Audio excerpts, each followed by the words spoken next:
جن سب کا تعلق جو ہے وہ ہمیں بہت اسٹرانگ شک تھا کہ جی ٹینشن سے ہے. تو یہ ہمیں لاجیکل کنکلوژن لگی کہ ان کا پینفل جو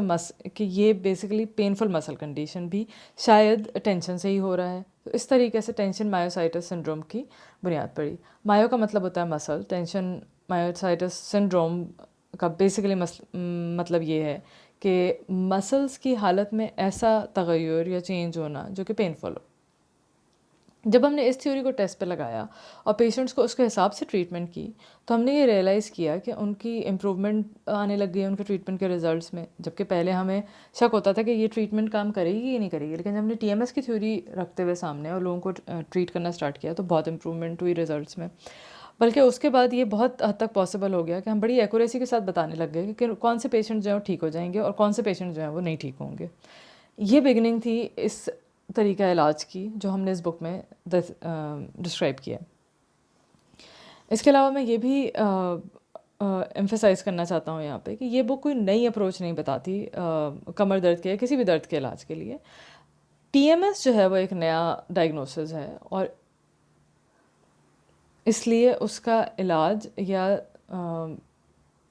بھی اسی طریقے سے ہونا چاہیے. جب میڈیسن نے یہ سیکھا کہ بیکٹیریا اصل وجہ تھی انفیکشن کی اور اس نے طریقے دیکھے کہ جرمز کو کس طریقے سے ڈیل کیا جاتا ہے, پھر اینٹی بائیوٹک سے ایجاد ہوئے, تو اسی طریقے سے اگر ہم یہ ریئلائز کریں کہ آپ کا جذباتی جو رجحانات ہیں وہ ذمہ دار ہیں کہ آپ کی کمر میں درد ہے, تو پھر ہمیں اسی کے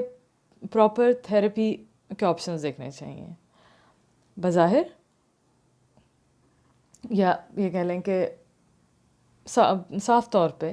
پھر ٹریڈیشنل جو ہماری فزیکل ٹریٹمنٹ ہے اس کی پھر کوئی لاجک نہیں بنتی, بلکہ ایکسپیرئنس نے یہ دکھایا ہے کہ صرف پرماننٹ مطلب ایک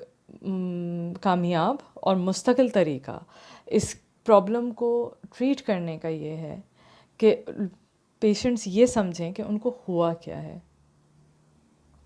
کسی عام آدمی کے لیے شاید اس کو یہ لگے کہ اس بات میں کوئی زیادہ سینس نہیں ہے, لیکن جیسے جیسے آپ بک پڑھتے جائیں گے ویسے ویسے یہ بات کلیئر ہوتی جائے گی.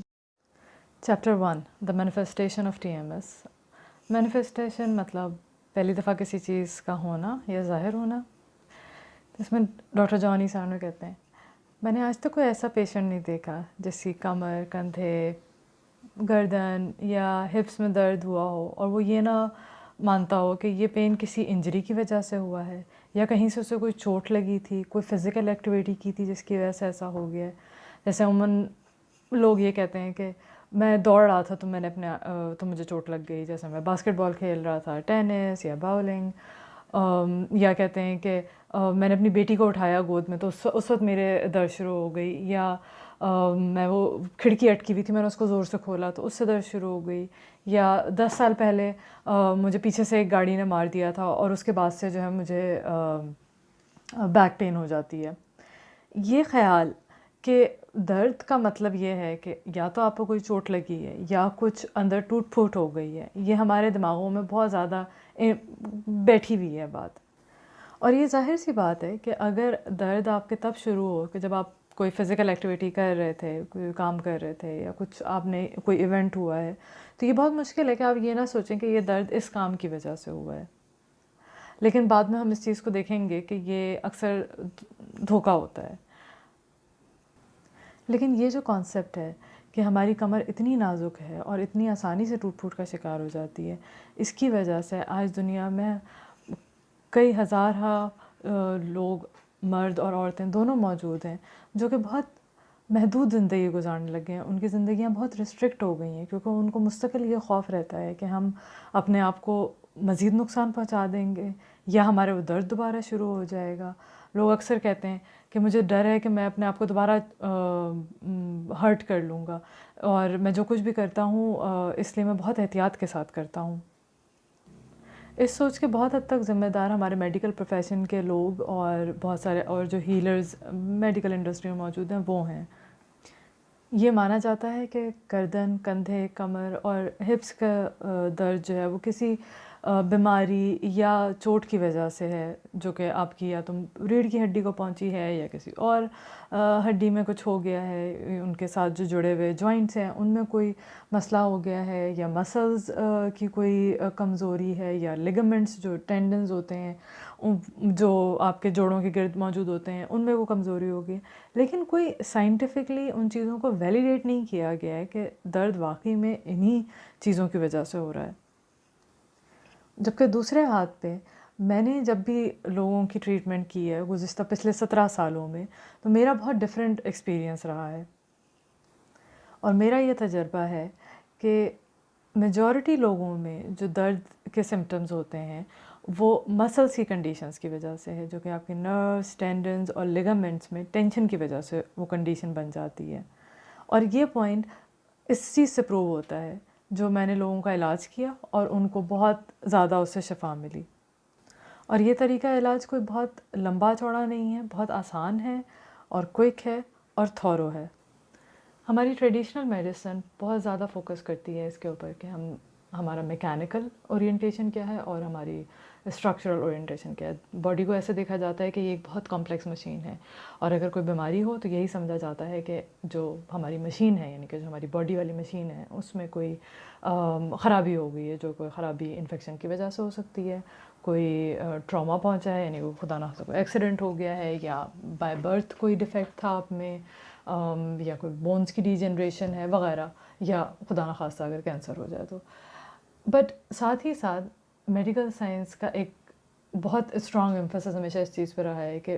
चीज़ को लैब में प्रूव होना चाहिए, और कोई भी चीज़ जो हम लैब में नहीं प्रूव कर सकते वो कहते हैं कि बस ठीक है, फिर ये तो सही नहीं हो सकता। इवन तो मैं इस चीज़ को डिनाई नहीं करता कि लैब का बहुत क्रिटिकल रोल है मेडिकल की प्रोग्रेस में, लेकिन अनफॉर्चुनेटली कुछ चीज़ें लैब में स्टडी करना मुश्किल है। उनमें से एक हमारा जहन, यानी कि हमारा दिमाग है। जज्बात जो है वो अपने आप को टेस्ट ट्यूब एक्सपेरिमेंट्स में और में ज़ाहिर नहीं कर सकते, और ना ही उनको मेजर किया जा सकता है। इसीलिए मॉडर्न मेडिकल साइंस ने उनको इग्नोर करना मुनासिब समझा, और साथ ही ये समझा कि इमोशंस का आपकी सेहत और बीमारी से वैसे भी क्या लेना देना है। इसलिए हमारी जो मेजॉरिटी डॉक्टर्स हैं वो इमोशंस के लिए समझते हैं कि ये हमारे कोई किरदार अदा नहीं करते। अगर हमें कोई फ़िज़िकल डिसऑर्डर है या हमें कोई परेशानी, हमें कोई बीमारी है, तो उसका इमोशन से कोई ताल्लुक़ नहीं हो सकता। हालांकि उनमें से काफ़ी सारे इस बात को एक्नॉलेज करते हैं कि अगर कोई फ़िज़िकली आपको कोई प्रॉब्लम हो गई है तो इमोशंस उसको बढ़ा सकते हैं। उम्मी तौर पे डॉक्टर्स दिमाग और जिस्म दोनों को अलग अलग देखते हैं, और कोई भी चीज़ जिसका ताल्लुक इमोशन से हो सकता है उसको हैंडल करना या उसको एड्रेस करना उन्हें क्योंकि सिखाया नहीं गया होता कभी, इसलिए वो उससे कंफर्टेबल भी नहीं होता डील करने में। मिसाल के तौर पे जैसे आप अल्सर को ले लें,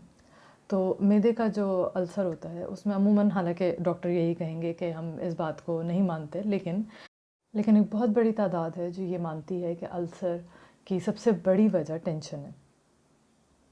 लेकिन फिर भी जब लॉजिक ये कहती है कि इसकी वजह टेंशन है, लेकिन जो इलाज होता है अल्सर का वो मेडिकल बेसिस पे किया जाता है, साइकोलॉजिकल बेसिस पे तो होता ही नहीं है। और जो भी दवाइयाँ दी जाती हैं वो उस चीज़ के लिए दी जाती हैं ताकि वो जो आपका मैदा जो तेज़ाबियत पैदा कर रहा है उसको या तो दबा दे या उसको न्यूट्रलाइज़ कर दे किसी तरीके से। लेकिन जब आप प्राइमरी कॉज को, जो कि टेंशन है, उसको नहीं ट्रीट करते, तो ये एक